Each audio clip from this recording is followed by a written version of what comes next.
गोरिया रे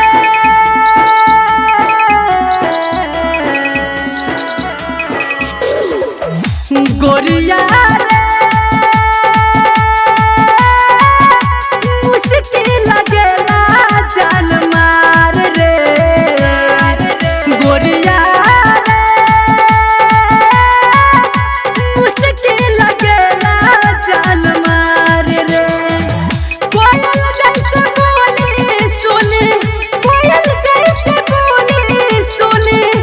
दिलवा बच्चा मेरा कटार रे हो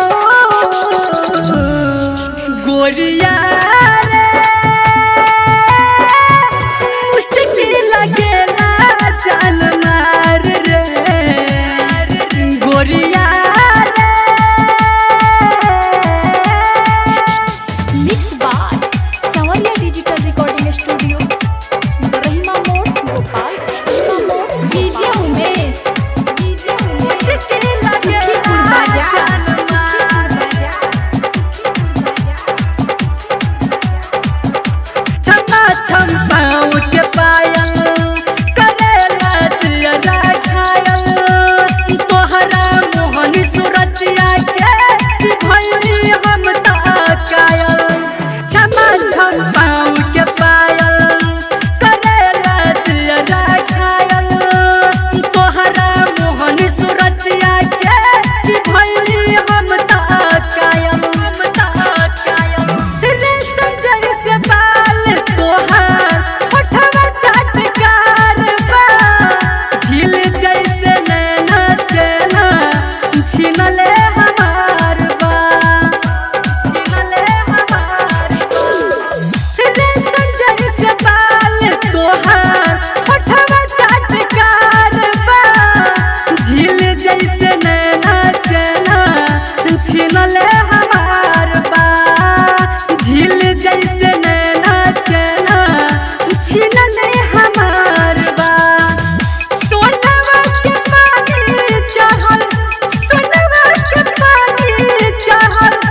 सबसे बदनिया तुहार रे हो गोरिया रे मुश्किल लगेला जान मार रे गोरिया रे मिक्स बाय आजाद अकेला।